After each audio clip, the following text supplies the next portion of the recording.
Good morning, everyone. Hello, I am Preeti Sharma. बेटा, आज हम आपका सेकंड चैप्टर स्टार्ट करेंगे। थर्ड क्लास का सेकंड चैप्टर, जो एक बोध कथा है। बोध कथा क्या होता है? जिससे हमें कोई ना कोई शिक्षा मिलती है ना? वो कथा है। इस कहानी का कथा मतलब क्या होता है बेटे? कहानी। तो ये हमारा पार्ट 2 है। शीर्षक क्या है? आम का पेड़। आम के पेड़ से संबंधित एक कथा है। तो वो आज हम इस चैप्टर में पढ़ेंगे। देखते हैं इस चैप्टर में क्या है।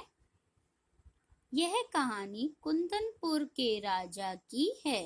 ये कहानी कहाँ की है? कुंदनपुर एक जगह का नाम है बेटे, और वहां के राजा की ये कहानी है, जो कि अत्यंत अत्यंत मतलब बहुत ज्यादा दयालु मतलब उदार, जिसका भी मतलब किसी को जिस भी चीज की जरूरत पड़ती थी तो वो राजा उसकी मदद जरूर करते थे, तथा न्याय प्रिय। उनको न्याय बहुत ज्यादा प्रिय था। न्याय, सच और झूठ का जो फैसला होता है वो क्या कहलाता है? न्याय। तो वो सच्चाई पे ही हमेशा विश्वास करते थे, सत्य का हमेशा पक्ष रखते थे। वह अपनी प्रजा के सुख दुख का पूरा ख्याल रखता था, और उसको अपनी प्रजा क्या होती है? जो राजा होता है, जिस देश में राज करता है, वहाँ के जो नागरिक होते हैं वो वहाँ की प्रजा कहलाती है। और वहाँ उनकी प्रजा में जो भी कोई सुखी होता दुखी होता तो उसका पूरा ख्याल रखना मतलब ध्यान रखते थे। प्रजा भी उनका बहुत आदर करती थी। जब कोई हमारा बहुत ज्यादा ध्यान रखता है तो हम उसकी रिस्पेक्ट करते ना। आदर मतलब रिस्पेक्ट करना, इज्जत देना। राजा अपनी प्रजा का सही हाल चाल जानने के लिए वेश बदलकर घूमा करता था। राजा को ये बात पता करने के लिए कि मेरी प्रजा सुखी है दुखी है, उसको किस तरह की प्रॉब्लम्स है, तो वो कैसे पता करता था? कि वो रात के समय में वेश बदल कर अपना जो राजा की पोशाक वगैरह चेंज करके दूसरे वेश में आके और उनका हालचाल मतलब उनकी देखरेख करने मतलब जानता कि वो किस तरह से रह रहे हैं, और वेश बदल के घूमा करते थे। एक दिन राजा गुप्त वेश मतलब वेश बदल रखा था उन्होंने अपना, में अपने राज्य में घूमने निकले। गुप्त वेश में अपने राज्य में वो घूमने के लिए निकले। उसने देखा कि एक स्थान पर एक वृद्ध आम का छोटा सा पौधा रोप रहा था मतलब उगा रहा था। उसने क्या देखा कि एक स्थान पर, एक जगह पर, स्थान मतलब जगह पे, एक वृद्ध मतलब क्या होता है बेटे? बूढ़ा आदमी। एक बूढ़ा आदमी अब एक छोटे सा आम का पौधा लगा रहा था। राजा कौतूहलवश उसे के पास गया और उससे बोला। फिर राजा कौतूहलवश क्या होता है बेटे? कौतूहलवश, जिज्ञासावश, उसको जानने की इच्छा हो रही थी। ये जानने की इच्छा से राजा के पास गया और बोला, दादा आप किस चीज का पौधा लगा रहे हैं? वो उस व्यक्ति के पास गया और उससे बोला कि दादा आप ये किस चीज का पौधा आप लगा रहे हैं? वृद्ध ने उत्तर दिया, आम का। वृद्ध ने क्या उत्तर दिया? कि मैं आम का पौधा लगा रहा हूँ।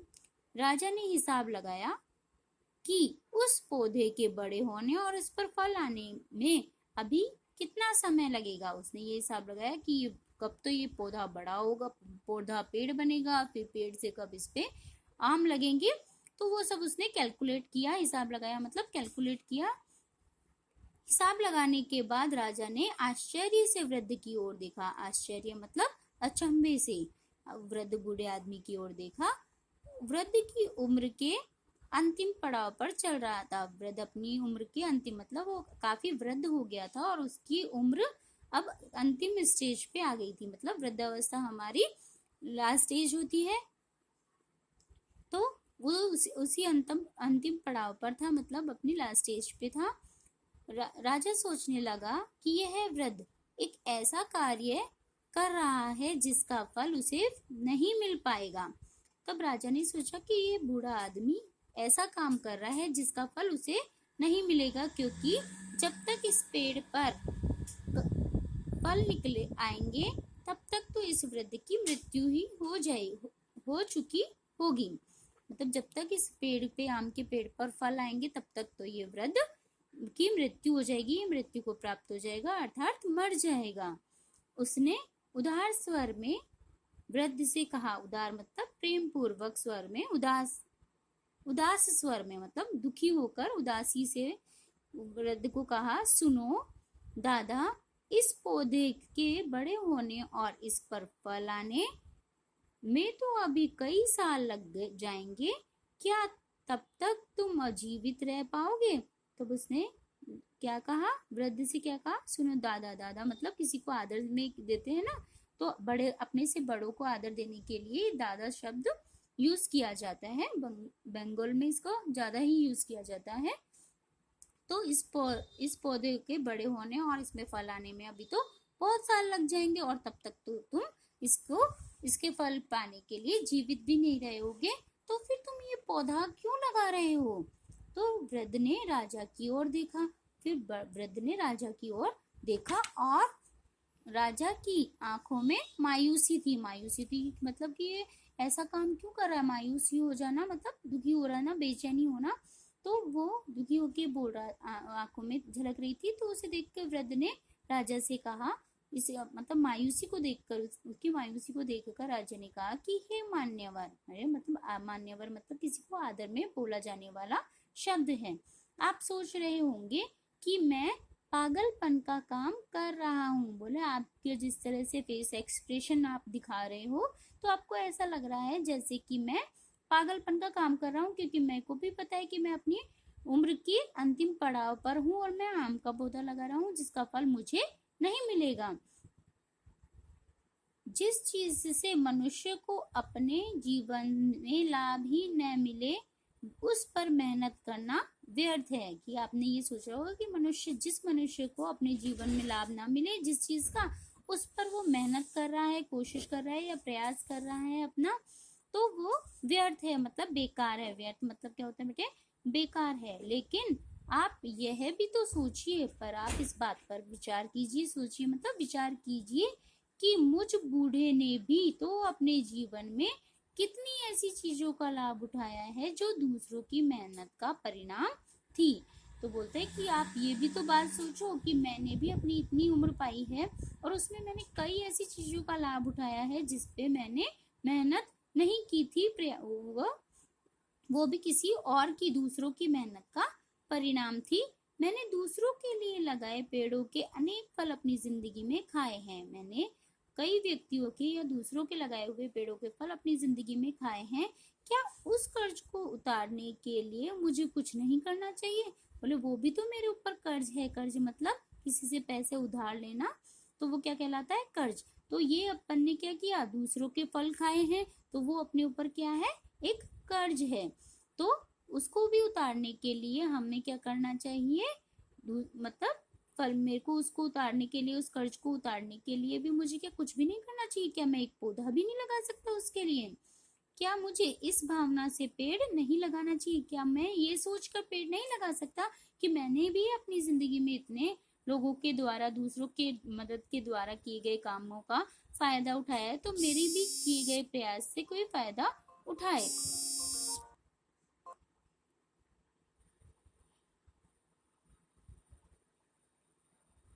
मेरे लगाए पेड़ों के फल लोग खा सके। यदि हर मनुष्य सिर्फ अपने लाभ के लिए काम करने लगे तो फिर कोई भी मनुष्य आसानी से अपना जीवन यापन नहीं कर पाएगा।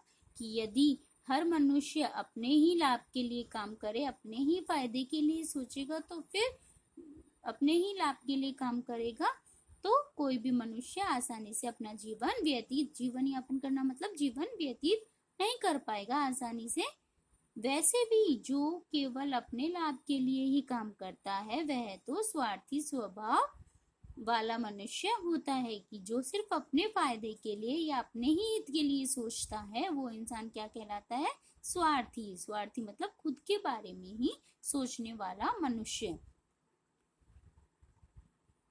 उसमें जिसमें मनुष्यता का भाव नहीं होता, मनुष्यता का भाव, इंसानियता का भाव नहीं होता। वृद्ध के इस उत्तर को सुनकर राजा बहुत प्रसन्न हुआ और उसने मन ही मन ईश्वर को धन्यवाद दिया। ये बात सुनकर, वृद्ध की बात सुनकर राजा बहुत खुश हुआ, प्रसन्न हुआ, खुश हुआ और ईश्वर को धन्यवाद दिया कि उसके राज्य में इस वृद्ध जैसे दयालु और परोपकारी लोग भी विद्यमान हैं। विद्यमान मतलब बेटा मौजूद हैं, उपस्थित हैं। क्योंकि आज उस वृद्ध ने राजा को जो कुछ बड़ा सीखने को मिला था, क्योंकि आज उस वृद्ध से राजा को क्या सीखने को मिला था कि हमें सिर्फ अपने ही स्वार्थ के लिए कोई काम नहीं करना चाहिए, हमें कुछ ऐसे भी काम करने चाहिए जिससे खुद के अलावा दूसरों को भी फायदा हो।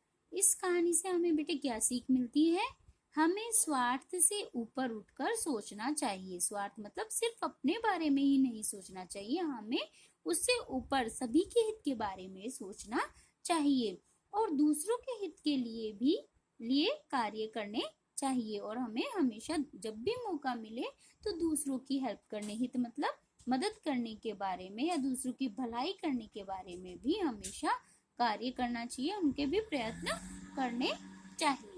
बेटे अब आपका आज का होमवर्क क्या है? आपको इस चैप्टर का एक पेज सुलेख आपको आपकी नोटबुक में सुंदर सुंदर राइटिंग में करना है और आपको इस पूरे चैप्टर की मौखिक वाचन करना है, लेसन रीडिंग करनी है और फिर साथ ही इसके कठिन शब्दार्थ करने हैं। ठीक है बेटा, कठिन शब्द में आपको इससे थोड़े ज्यादा ही कठिन शब्द ही हैं, पर मैं आपकी बुक में जो भी कठिन शब्द हैं वो लिखकर आपको सेंड कर दूंगी फोटो में। ठीक है बेटा, okay, good bye, have a nice day.